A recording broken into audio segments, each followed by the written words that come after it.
Sorry. Welcome, everybody. There we go. Hi, Lauren. Hi. All Okay, right.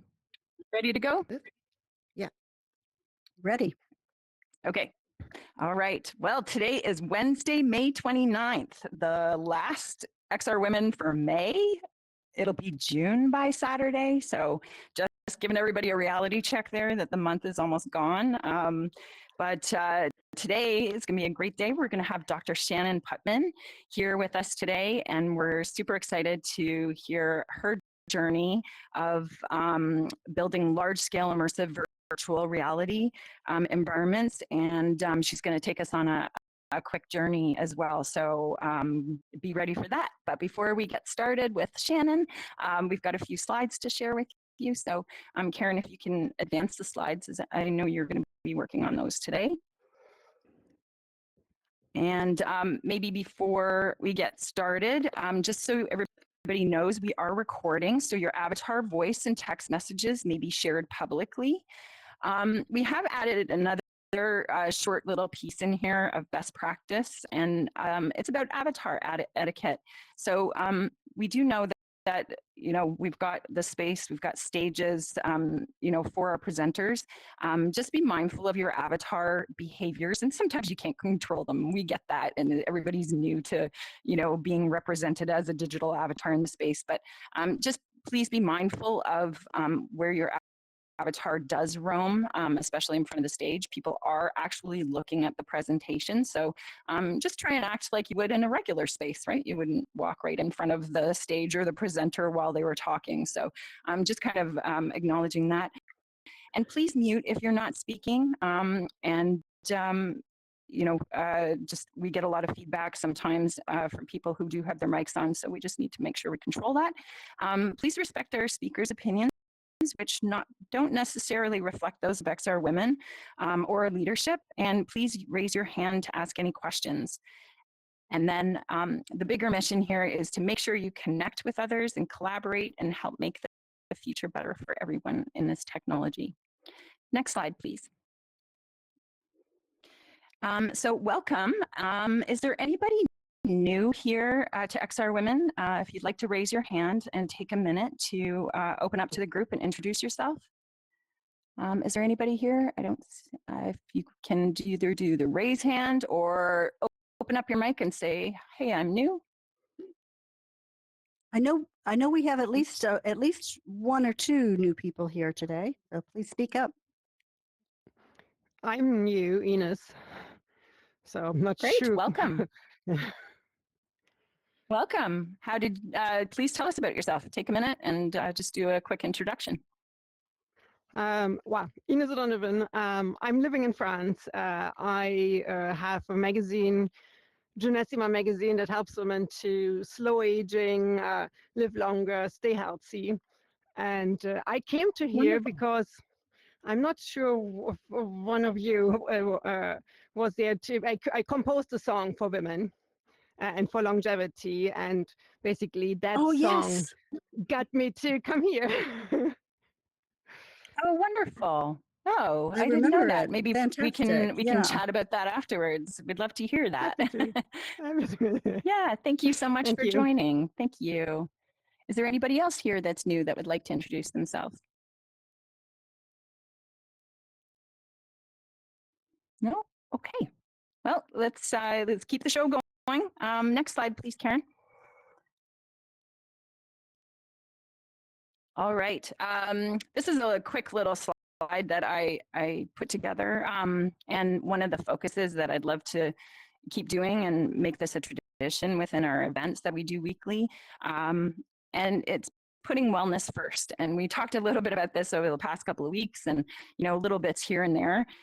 There's an article that I found the other day, and I'm going to drop it into the Slack channels, the Slack channel. And it was basically, it was saying, forget about growth, optimize for resilience.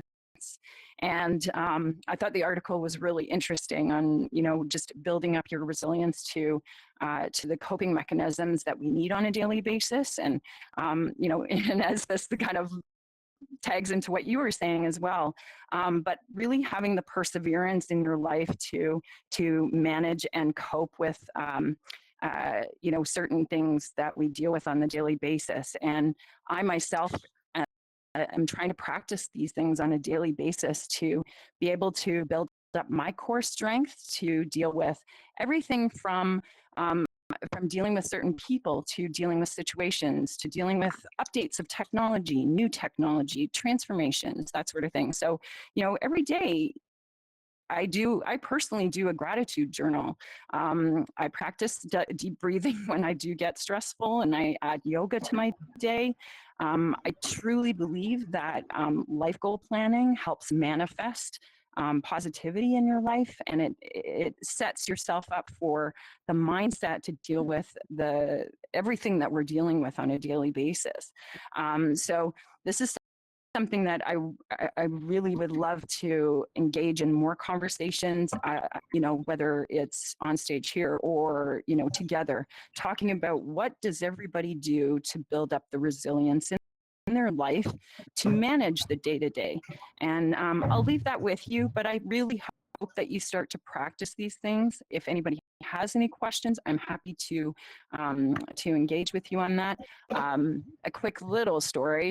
Short. For myself, my husband and I, we started a program called Unlimited Awesome quite a few years back in 2013, when my daughter, who was 9 at the time, and she created her own shoe company, and she became the youngest entrepreneur in the world. And as we started to build out technologies, because I've been building this for immersive tech for over 14 years, we saw that the technology coming in and the next generation leading into that education, we knew that education today was not going to meet the standards of where we were going. And this was, 14, almost 10 years ago. So the perseverance is part of the Unlimited Awesome program that we have, that you have to accomplish first. If you don't accomplish the perseverance in your life and maintain that wellness, the rest of it will be very hard to achieve. And I think we can all agree on that. So I guess the message here is make sure that you do take your deep breaths. You write down your gratitude journal, and there's more to say about gratitude, and maybe we'll come up with another session, focused around this to help everybody on a daily basis. Because I just want everybody to thrive. We want everybody to be successful, but we also are human and we have emotions.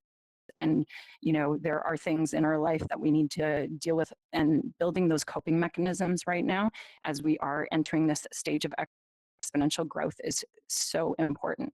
So I'll leave you with that, but I wish you good resilience today.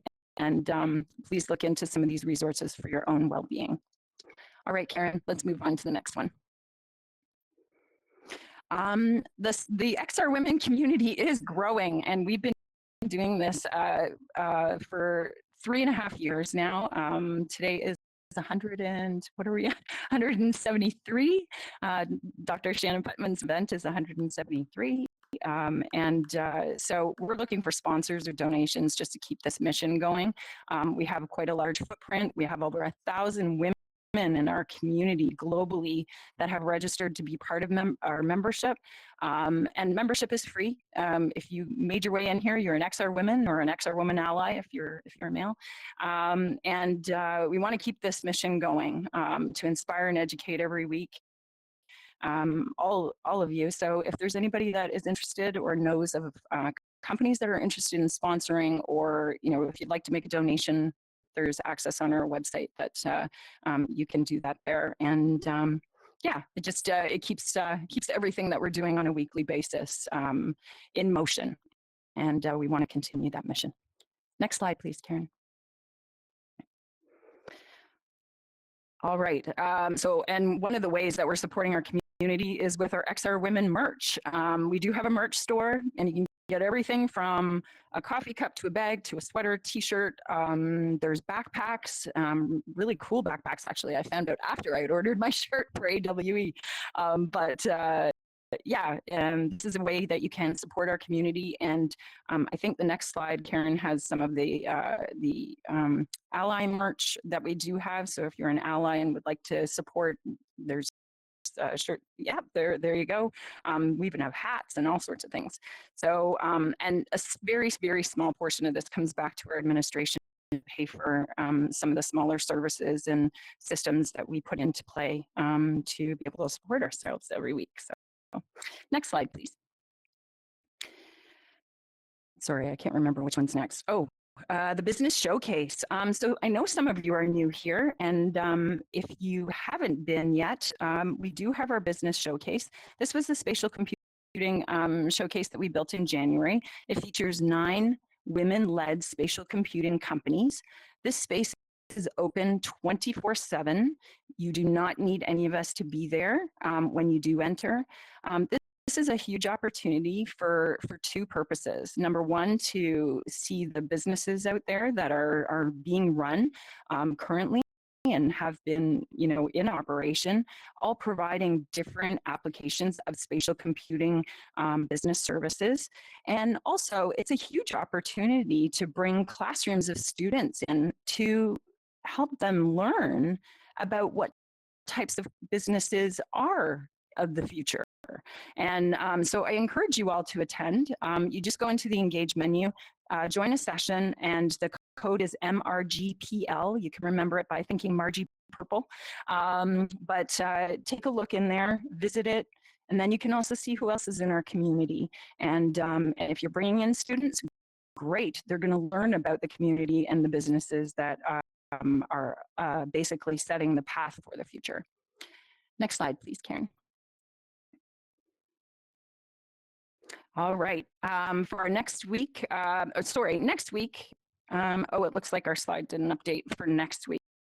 This is for June 12th, so I'll talk about this one. We have Tess McKinney, who's going to be coming in to speak with us in Engage and setting up a VR lab for healthcare education, so we're looking forward to speaking with her. Next slide, please. I'm going to finish this one. Okay, so June 19th, we are in Long Beach, California at AWE IRL. So those of you who will be there, please make sure you make time for us on the expo stage. I didn't put the date there, but it's, oh yes, sorry, it is June 19th, my apologies. And we're going to be announcing the XR Women Award winners that week. So really excited to be there. Now for next week, which is June 5th, we had a bit of a change of our schedule, and we're going to be meeting in the business showcase next week. We're going to have it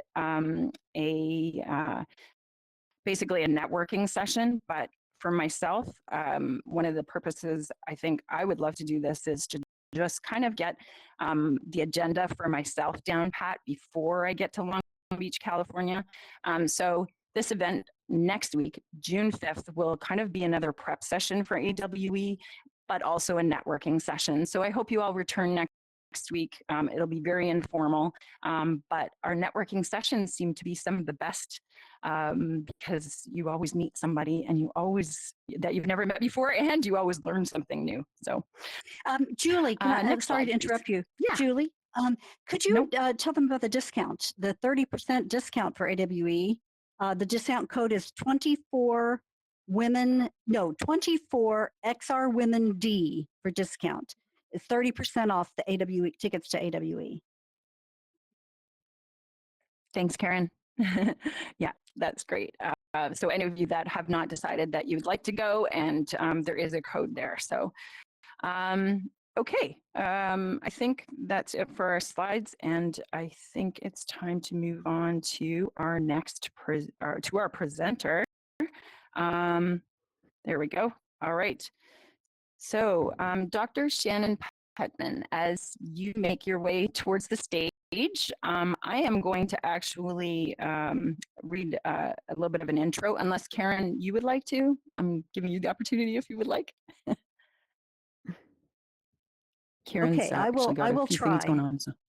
Yes, Okay, yes.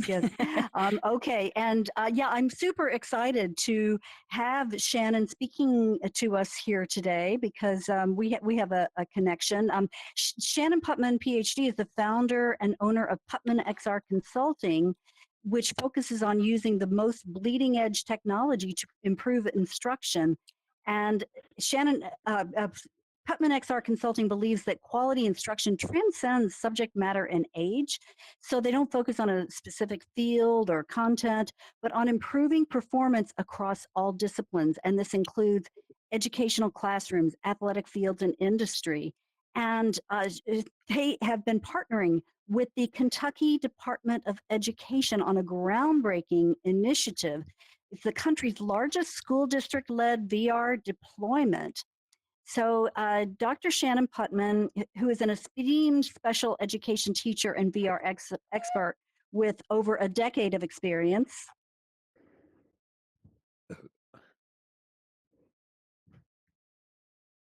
Sorry. So Julie, can you take over from here, please? Absolutely, absolutely. And Shannon has spearheaded this remarkable project. So starting with just 50 Oculus Goes, that's crazy, 50, and growing to 2,450 MetaQuest 2s, she has paved the way for a future of VR education across the Commonwealth of Kentucky. So prior to founding Putman XR Consulting, Shannon worked as an associate professor at Fort Knox program coordinator at the University of Louisville. And before that, she spent 8 years teaching the multimodal communication special education classroom and 2 years as the learning and behavior disorder resource teacher. She spent 3 years working as the teacher in residence at Cochrane Elementary, and she's focused her work on implementing the use of immersive virtual reality technologies into the educational curriculum. Her PhD research focused on using IVR technology as an educational intervention. She developed and created Karen's dissertation, IVR, or sorry, not Karen, sorry, Shannon's dissertation, IVR experience. It is a 20-minute experience that takes the user through the life of representing a representative, John Lewis, and it starts with him preaching to his chickens on his farm in Troy and goes all the way through the Bloody Sunday March in the on the Edmund Pettus Bridge. Shannon is also a co-founder of XR Reps and is leading the immersive virtual reality football simulation system and cognitive skills program. Wow, we are truly honored to have you today, Shannon. Please give a warm welcome. Shannon is going to take us on a journey of her experience today, and we're so excited to have you. Thank you so much for being here with us. Thank you so much for having me. That was an incredible introduction. I didn't know who you were exactly talking about for most of it. But I'm so honored and thrilled to be here, and any opportunity that I get to talk about VR and education and improving people's lives is always a thrill for me. Just a little background, and then I'll kind of tell you like a little bit about me, how I got here, and then kind of show you some awesome things and stuff like that. I'm originally from Syracuse, New York, and my undergrad was not in education. But then when I ended up moving to Louisville with my now husband, I became a sub in a special education classroom as an assistant. And within like 2 days, I was like, yeah, this is where I'm supposed to be. And so I spent the next 15 years in that class and in that school. And at about 12 years ago is when I discovered VR, and it was when Oculus was on their DK2 kit.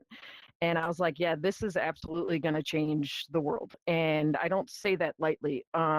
If you've heard me talk or not, the reason that I got into VR was because the class that I taught a self-contained class. So it means I had my students for 6 years. So they were like my kids, and we became family. And every year I would ask the parents what was a goal they had for the school year. And it didn't have to be educational, because it was kids that were, on the more severe end, autism, Down syndrome, basically everybody was nonverbal. And I had a mom, through tears, she said, we just want to go out to dinner. And that's because their daughter did not have autism and their son did. And it was too overwhelming for him, and they'd never been able to go out to dinner. So I was like, well, I just got this new headset thing. Let me give it a shot. So I had got a 360 camera, and I went out to their favorite restaurant, which, if I didn't have them in New York, but it's called O'Charlie's. And they used to have free pie Wednesdays. Let me tell you, that place was hopping on Wednesday. People love their pie around here. And I just went out and filmed, and like the manager and the waiters, everybody was awesome. They would like spill things. They were loud. Other patrons, would be loud, things like that. And so then we worked every day. He had to make it 60 seconds longer through the meal.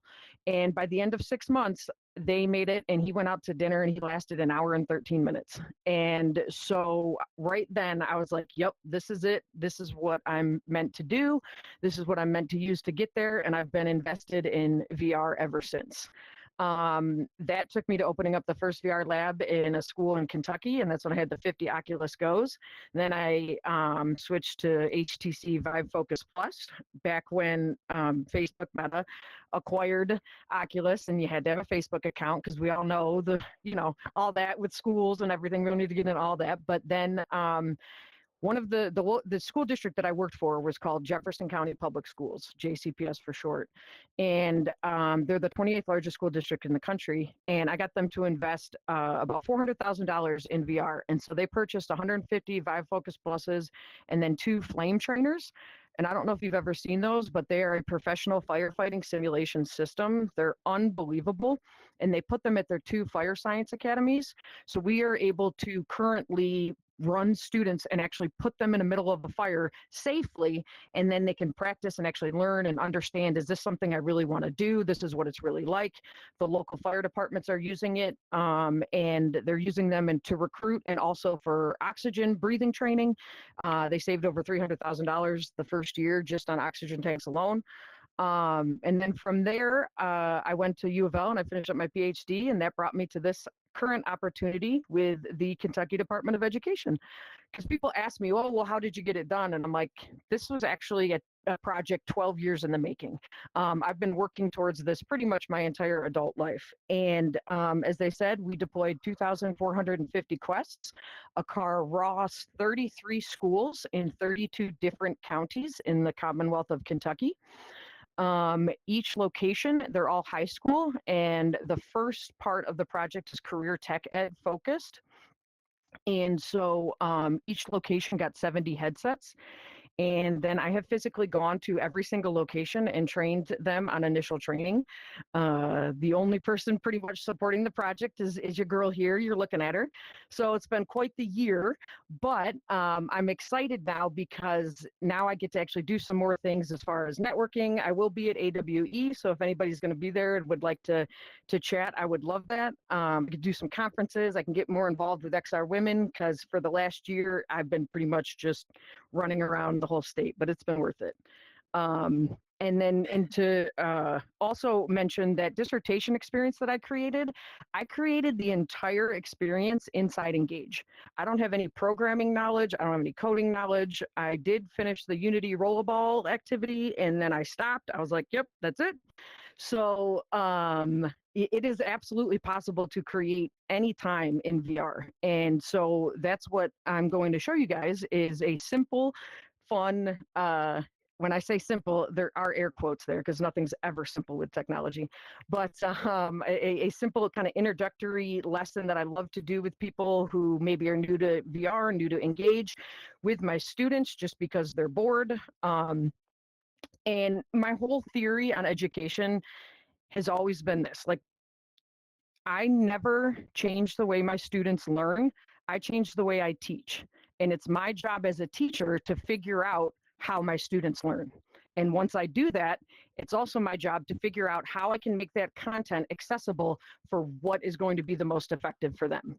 And technology in all realms just has always fit right into that.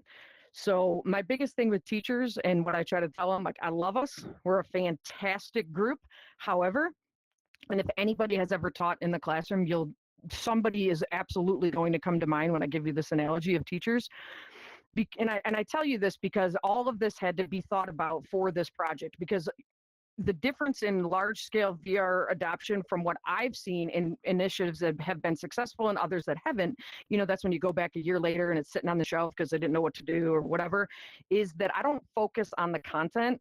I focus on the instruction. And so until people learn how to actually change their pedagogy and integrate VR into their instruction, It doesn't matter how many Apple's Vision Pros come out. It doesn't matter. It's going to end up like Google Expeditions, and it's going to be outdated because you can never have enough field trips. So in my example of that is the best lesson I ever did was when a teacher was like, hey, we're doing money skills. You got anything? There's no VR app that's let's teach money. But guess what? There's a fishing game called Bait. And every time you catch a fish, guess what you get? Money. And it ended up being the best lesson I've ever taught. So until we learn to think of the technology as a tool and not how can it replace us, but how can I use it to enhance my instruction, it's never going to have that wide scale adoption. And that's the difference. And so the analogy that I was saying about teachers was, I feel like I could get up in front of a group of teachers at a faculty meeting. I could say, hey guys, I got this pill. All you have to do is swallow it every morning, and the students will follow every instruction and they'll comprehend everything you try to teach them. Before I'm even finished, there's going to be a teacher, probably from the back. She's going to be like, well, don't you have a chewable? Or who's going to give me the water to swallow it? Like, there's just always someone that has to have that complaint. So that teacher was the person in mind that I thought of every step of the way in this deployment. And that's why every time somebody complained or said, well, what about this or what about that? I had an answer ready for them. And so I think that's kind of the difference. And what maybe makes this deployment stand out a little bit is that it's classroom teachers, and I was actually a classroom teacher. So many times in the industry, we see people try to do deployments or try to make software for education and for teachers and for schools. And I'll ask them, they're like, well, it's not being used. And I'm like, well, how many teachers did you have on, when you created this? They're like, none. I'm like, well, there you go. So as teachers, I think we've taken a hard hit the last couple of years, especially since COVID. And I'd like to see us kind of take our power back and be like, you know what? The whole idea of purchasing a product and giving it to me and giving me a script and a lesson plan, that takes my power away. Why did I even go to school? Let me have the technology, let me learn it, and let me integrate it in a fun and interactive way that allows my creativity to shine. So that's what we try to do at Putman XR Consulting, and I couldn't be more excited to share it with you guys. And sorry, I am from New York, so I say guys, I don't mean that gender. I am working on changing that, but that's definitely not a gender term for me. So if there's not any questions, Karen, do you want me to take us and kind of show us? Do you want me to do questions? What would you think would work better? Yes, well, if there are some burning questions, maybe we can take those and then hop on over. And I just want to say, and sorry, I've got my menu open. I love telling this story because I met Shannon, and I think 2018. I am a product of the Jefferson County Public Schools that she is working with, and I'm from Louisville, Kentucky, and I was just floored and amazed by the work that she was doing when I found out about it back when she had those 50 Oculus Go headsets in her classroom. I was there. I was in that classroom and I saw them. And just am so grateful to her for making the opportunity for kids to learn in VR available to students across the state. So thank you, Shannon. Thank you so much. Yeah, I always joke because I'm from Syracuse, and so people, whenever I travel and stuff, they're like, where are you from? And I'm always saying New York. And people are like, well, why don't you claim Kentucky? And I'm like, well, there's a couple different reasons. But I can tell you this, I am beyond proud of Kentucky for this project and for the work they are doing for their students.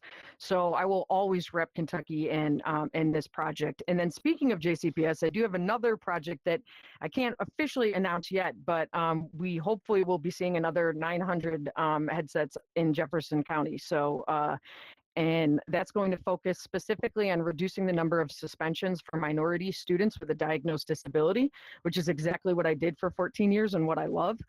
And when people ask me, like, well, why is it so important, whatever, and I'm like, because people don't understand, like in some of these counties here in Kentucky, we're talking about students who still use an outhouse.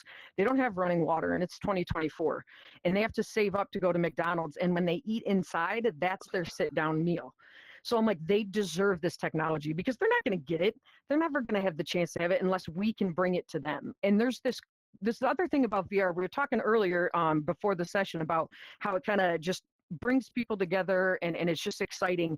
And we're talking about a culture of people who which was surprising to me, but like you don't leave your county, you don't leave your family. It's viewed as, you know, disrespecting, you're disloyal to your family if you leave, even if there's no jobs, even if there's no opportunities, you stay with your family and you stay in your county. And there's absolutely nothing wrong at all with that. However, you're missing out on this huge world. So it's like, okay, if you're not going to necessarily go out to it, I'm going to bring it to you and let you have experiences and things that you might not otherwise have an opportunity to do.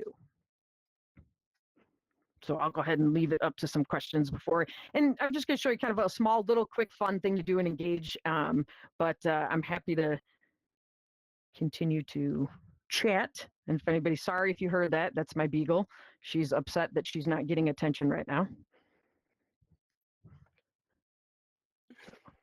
Does anybody have any questions for Shannon? But before we go on this journey, I thought I saw somebody with their hand up over there. Yeah, there. Sorry. I had my maybe hand Helen. up. Yeah, Helen. Yeah. Yeah. So I Go just for it. was very, thank you. Was very moved with what you said about the parents who wanted to go for dinner. And I wanted to know if the world you made was so that the parents could be in a restaurant setting while they ate dinner at home with their child, or was it so their child could practice being at a restaurant? Fantastic question. It started with the child being able to eat at a restaurant, and Oh. yeah, so that's why I went to the restaurant and filmed, and then they did go to that same restaurant when they tried it in the physical world, which was kind of part of the understanding. And then we worked hard to generalize that skill to other things. He even ended up going to a symphony concert. And then Oh, wow. actually in his 5th grade year, him and another student and we went on the 5th grade trip to Washington, D.C. without his parents. And he made it all through Washington, D.C. So it truly was life-changing. Like, I know that gets thrown around a lot, and I try not to use buzzwords, but I don't know how else to explain the impact that it had on his life other than it literally allowed him to join the world. That's amazing. Wow. Thank you. That just gave me goosebumps. Still does to me too, even 12 years later. And I think the key of it was because, and I had mentioned this earlier too, is that anytime he got upset, he could just instantly take that headset off and he was back in his safe space. And you didn't have to deal with, like, if because VR doesn't replace anything. Of course, he still had to go to the restaurant and try it and do things. But when you're there and then he has that meltdown and he's yelling or he's slamming things or whatever, and then you have the other patrons, they're like, do I look, do I not? And then the parents are embarrassed and just heartbroken and everything else. It takes all that stress off of the parents and everything as well. So then they're not as stressed coming into the environment. They're not as stressed after, because it's like, they don't want to, she would say, I don't want to take it out on him, but I just wanted to be like, why can't we just eat? And it's not his fault. And so the parents have a bunch of struggles that a lot of people I don't think of. And I'm like, exactly, she's like, I don't want him to think something's wrong with him because he couldn't do it, but I just want to have a meal with my family.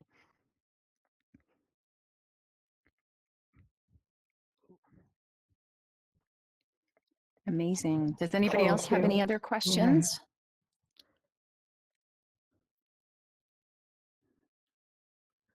No problem. Sweet. I love it. Okay, so what I'm going to do is I'm going to take us to a location, and with the joys of technology, we, Karen and I, we had met a little bit earlier, and we were practicing everything, and of course nothing worked. Never does. Even though you practice it, the day of, it never works. And so I was like, all right, let's just pivot. We'll go ahead and I'm going to show you how I make a scavenger hunt. And I kind of like actually doing it this way because I can let you know about all the prep work that goes into it, so you know exactly how long it might take you to create an experience like this. So I'm going to take us to a location. We'll all go there, and I will meet you there.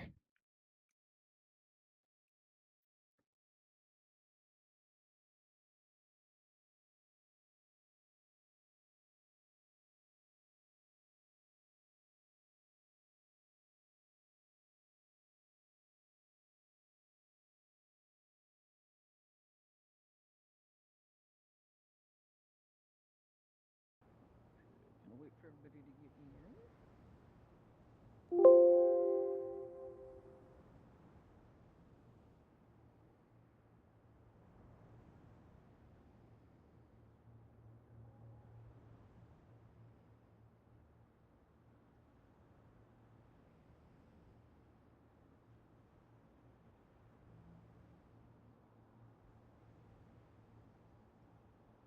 in. Hey, we made it.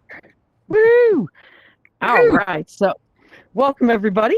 I picked this location because it kind of offers everything that I would want people to practice in VR. It offers the opportunity for you to teleport, sit into a chair. It gives you the opportunity to have multiple screens and what that looks like and how you would use those.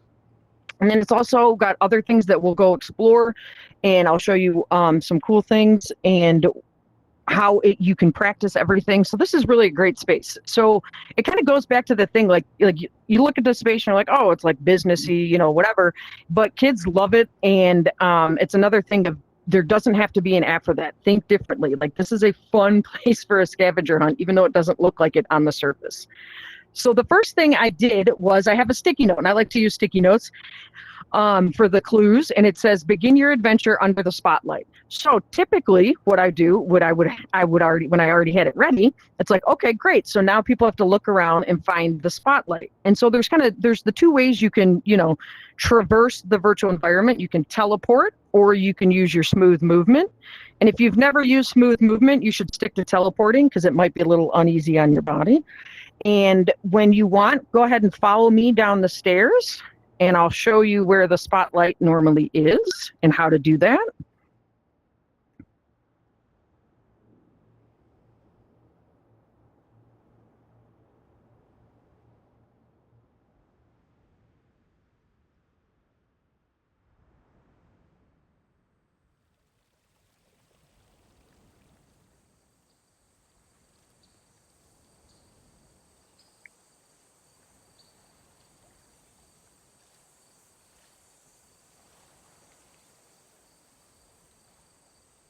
Okay, everybody's coming. Oh, it's kind of neat seeing everybody walking down from up there. I've never seen it like that.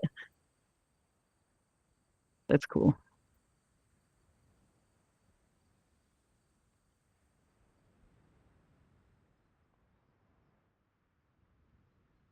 So then what I do is I just put a simple IFX, and if you've never created Inside Engage, I'm happy to chat anytime and kind of show you some things, but I put a simple IFX down here on the stage.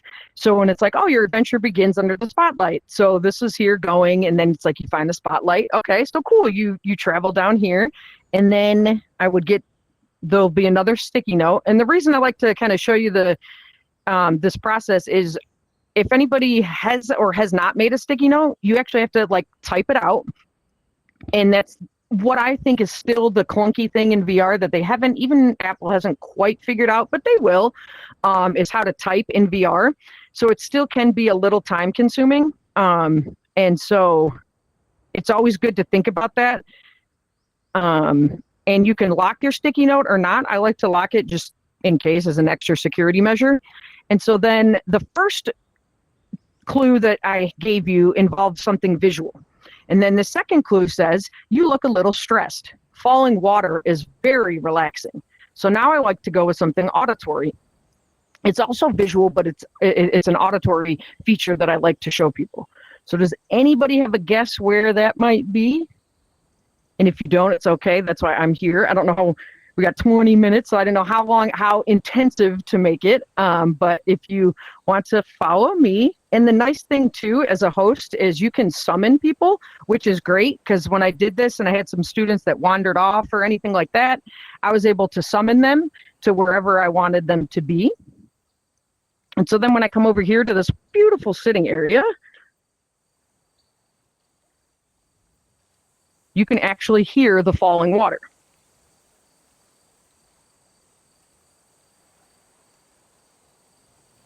And I like to just kind of listen to it, and it absolutely is. So I love to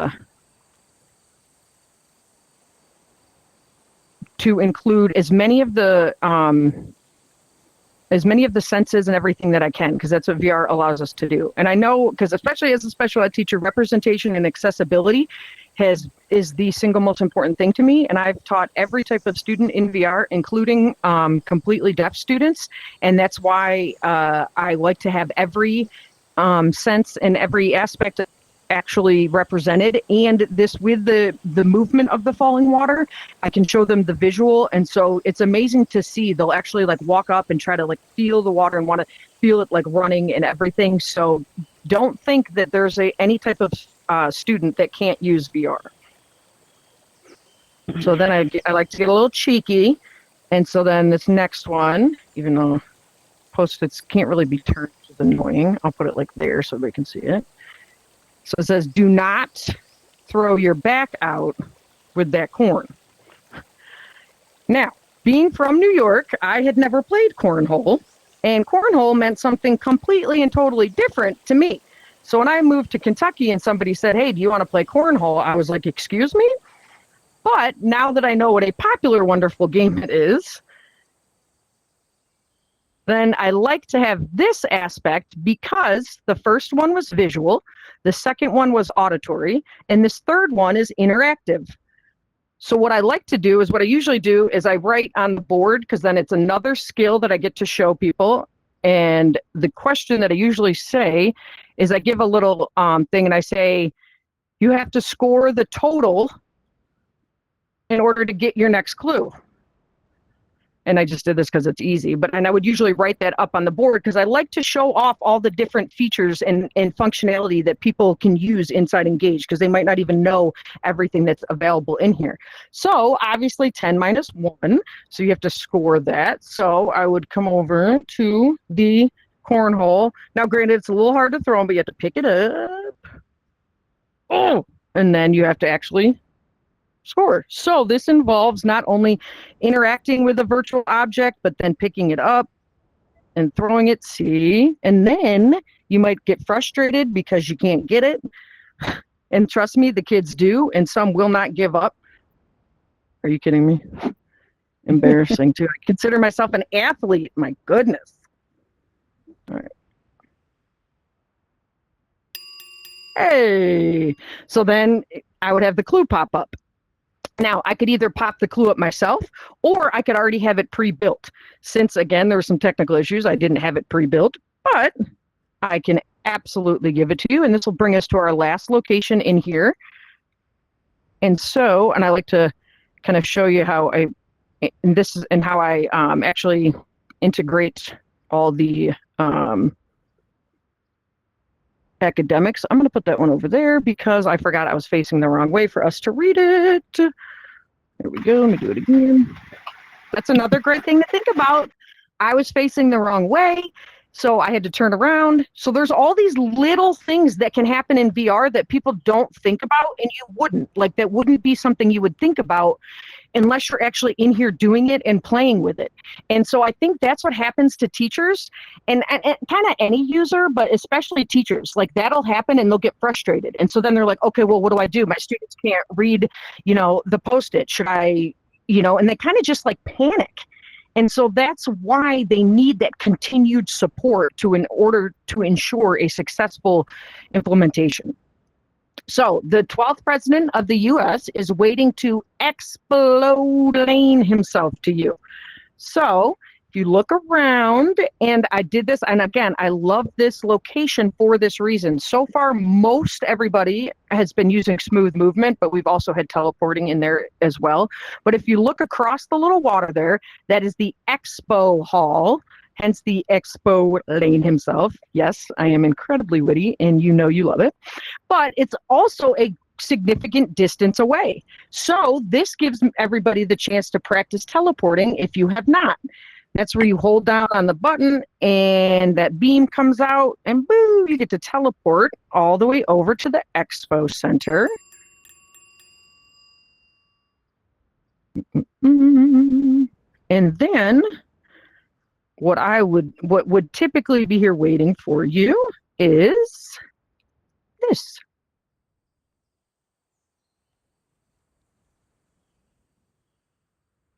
So I usually have him like kind of just chilling here. And this is just an image. And there we go. And so I like to kind of have that too, is because again, it shows you all the different functionality of everything that you can do in Engage. So I use sticky notes, I used IFX, I used smooth movement, we used teleportation, we used interactivity with virtual objects, we wrote with a virtual pen, and then now we have an actual image. And again, bringing us back to our content. Also, one more thing that I kind of sometimes like to show is, if you want, I like to show this, is you can also have your 360 image and have it as like a kind of like a spear, like a little bubble. And then I place it here. And so if I had another note or whatever, and then you walk right into the bubble.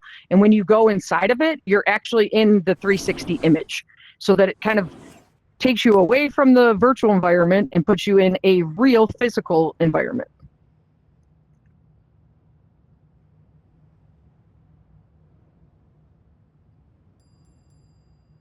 And yes, that's me in my summer shorts at the University of Louisville. So it really is a quite simple activity, but it has a massive impact. And and again, it shows you and it makes sure participants practice all of the skills that they need to be successful in a virtual environment. These are all the things they have to be able to do. They have to be able to use smooth movement, to use teleportation, to actually turn their point of view, to interact with objects, all these different things. And so why not make it fun and engaging while you're doing it? And then they just get better and better at navigating a virtual environment. Because let's face it, it can be very different. And a lot of times people get overwhelmed and intimidated. And so if you can continue to practice those skills and be there and support them and have fun with them while they do it, I mean, it's just great. I've done the scavenger hunt with people of all ages. Everybody's loved it. You can even go deeper in depth, and you can have like triggers. So like I said, if you had scored that point in cornhole, it could be a trigger, and then the next clue can pop up. You can have animations. I mean, there's just no limit to what you can do. And that's why I think VR has such power, because we're only limited by our imagination. Does anybody have any questions on how it was created? Anything like, because there's some front loading that you need to do to prepare something like this. So I kind of like doing it this way to show you. So like I had to go onto the web and get a picture of Lincoln and save it to my iCloud file on Engage so that I would have it available. I typed up the sticky notes ahead of time. So you want to take that into account. In the beginning, it's not something that you can just go and do right on the spot. But with a little bit of front loading, you can have a dynamic lesson ready. And that's what I tell teachers. I'm like, it's really not that much work, but since it's so new, it's typically something that the user doesn't think of. They don't plan like, oh, I've got to get this. Oh, I've got to get this. I've got to put it here. I've got to save it here. So those are the skills that can be barriers to adoption. Yes, I think Sarah B, did you have a question? I did. First of all, wow, you're amazing. This is fantastic and really incredible. So thank you so much for sharing. I also have a quick question about, I appreciate that you work with neurodivergent populations, and I'm highly sensorily sensitive. And I'm wondering, what do you find is kind of like the limit for how long people can be in your experiences? Because you've been with work with a lot of neurodivergent people, it sounds like. Thank you so much. Yeah, no, another fantastic question. Yeah, like I said, every student at Cochrane Elementary that was there used VR, because so many teachers would be like, oh, they can't do it. I've used it with every student imaginable, blind students. I've used it with students paralyzed from the neck down, everything, anything. However, VR is the one technology, the actual headset, and that's why I like to use immersive virtual reality, because I consider that when you actually put the headset on, is the one technology we never force on any student. If they want to do it, awesome. If they don't, that's okay. We try to encourage them and make them feel safe to give it a try, and we have things in place if they don't want to. But each person is so different that I've found varying levels of ability to to have VR. I call it VR endurance. They call it couch to 5K for a reason. You don't get up and run a 5K. Typically, most people don't get up and spend an hour in VR the first time. But the younger students who have been, kind of grown up with technology and gaming and things like that, I found that they can get in there, and I've seen them get in there and play for an hour and have no problems. Then there's other students and other people who maybe it takes them, 5 minutes is just enough for them. There's also people who, tried Google Cardboard 9 years ago, and they're like, no, it made me sick. I'm like, well, yeah, of course it did, because the technology is nothing compared to what it is now. So I try to encourage them to try it again. And then there's things you can do to support that. First off, everybody always wants to get into VR and go on a roller coaster too. And I'm like, no, if you've never been in VR, do not get on a roller coaster. Like, that's the worst thing you can do. You need to build up to that. So doing things that are more stationary. Also, if you notice with the 2 types of movement that we did here today, which is important and why I always build that in, when you teleport, there's typically not anybody that has any issues with their stomach, their head, anything like that. But when you use that smooth movement, that's where your body starts to go a little bit crazy, because your brain is saying you're physically moving and your body is saying, no, I'm not. So it has to battle it out.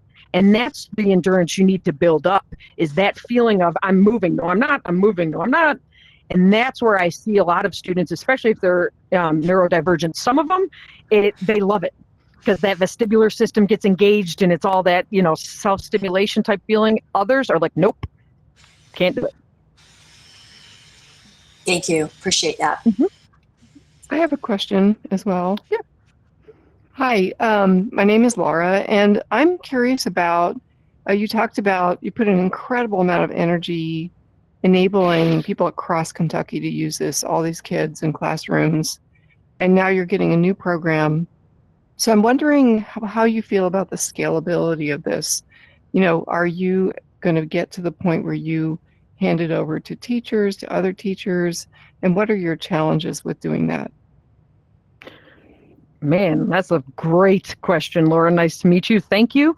Yeah, so obviously the biggest part of the deployment, everyone's like, oh, you got to deploy, whatever. I'm like, yeah, but that's not where the tough part begins. What I've kind of compared it to is this first year of the project, if you're thinking kind of like a home renovation, has been demo. I've been having to just demolish teachers' opinions of VR, ideas about how to use it, opinions on integrating technology into the classroom. And I've just been demoing that and getting them to understand the tech and how it can be used. Now that I've demolitioned everything, now we're ready for those travertine tile backsplashes.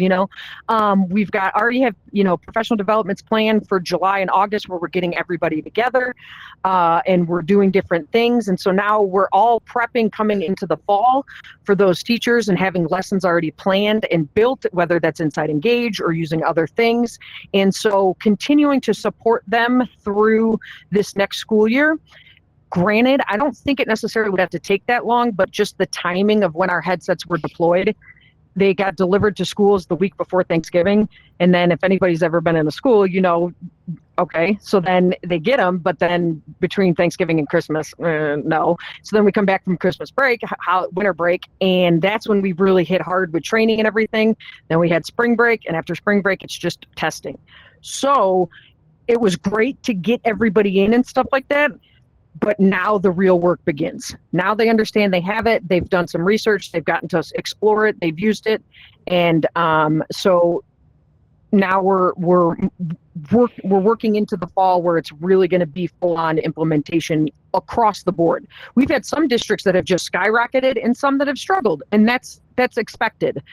But having that teacher support, and that's why I think it's great that I've been able to do that, is having somebody who understands. Like, look, I get it. I get how many, I get how much, stress you have on you. I get testing. I get, I can statements. I know what it's like to get stabbed by a student and have your principal ask you why you didn't turn in your attendance. Like, all of that. So finding out the ways to support them through that, that's where I really I love doing that. So that's where I feel like I really kind of help support. Awesome. Thank you. Mm-hmm. And then also too, I saw somebody making a sticky note that was awesome. So I brought you here too, if anybody wanted to try out, anything, create any sticky notes, bring in any IFX, anything like that. I think we're right about at time. I think I made it under. So I'm just going to wrap up by saying, if anybody ever wants to reach out, I'm happy. I love to talk, education, VR, everything, and athletics, I didn't really get to mention, but XReps is a company that's my baby. I'm a co-founder of that. They started out as a quarterback simulation system. And I said, well, why don't we make cognitive-based drills to make smarter quarterbacks? And we just took what I did in the classroom and we brought it into VR. And so now students can play as a quarterback and do any cognitive-based drills. So we have spatial awareness, math, absolutely everything. So they get to play, have fun, and be competitive and learn how to lose because they struggle with that. And also get academic content. So, I just love this, and I love what everybody's doing. I am so excited to be able to be more involved with Women in XR and just learn from everybody else. And so if anybody's ever interested, I'm happy to be here. What is the best way to reach you? So fantastic question. You can email me, or I am on LinkedIn. My email, now granted, I don't know if anybody ever had this, but since 2000, when I went to college, I never had to create my own email. So then when I had my own company, I had to buy Microsoft, which was brutal. And so I wasn't really thinking. So originally my email was putmanxrconsulting.com, which is just absurd. So I was able to at least get a little bit of an alias. And so it's just Shannon at putmanxrconsulting.com. I also have a website, putmanxrconsulting.com, or like I said, LinkedIn. I'm getting better at LinkedIn. If you message me on LinkedIn and I don't respond right away, it's nothing personal. It's the one social media. I don't really do much anymore. So now I'm trying to make a concerted effort to do things better there. So. Shannon, I do have a quick question before we wrap up. Yeah, because sure. Thank you so much for taking us on this journey. My question, and this may take a little bit longer, but the scavenger hunt itself. We went from place to place, and there's a journey. Was there or do you ever put a reward at the end of it? And I know I'm saying this just because of the expectation, shall we say, from the next generation gaming, and whether it's a gold star or points, that's kind of how we live today, right? It's if I do this, what do I get back? And just, did you put a reward system in play if you did this journey and got here and found Lincoln? Was there a reward that you provided?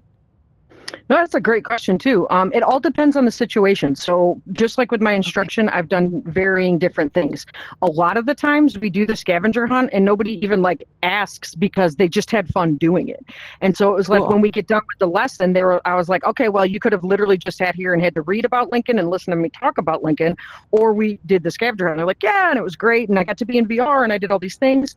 And then other times it's students who have maybe been in VR before. And so they're kind of used to it. So I'll do different aspects. Sometimes I do, I'll time them, which I'm 42 years old and my mom, it still works on me. Like, see how fast you can clean up, I'll time you. And then depending, the prize is usually like a VR pass. They might get to play VR for, and play a game for a certain amount of time. It could be whatever the, motivational system is in the classroom that I'm working with. So yeah, depending on the situation, I've absolutely done different things. And then also too, I've done things where if you're the first student to complete it, you get to make the next one, right then, you get to make the next clue. And then whoever finds it, they get to make the next clue. So all different kinds of things you can build in. Thank you. Yeah. Thank you so much. I am recognizing the time.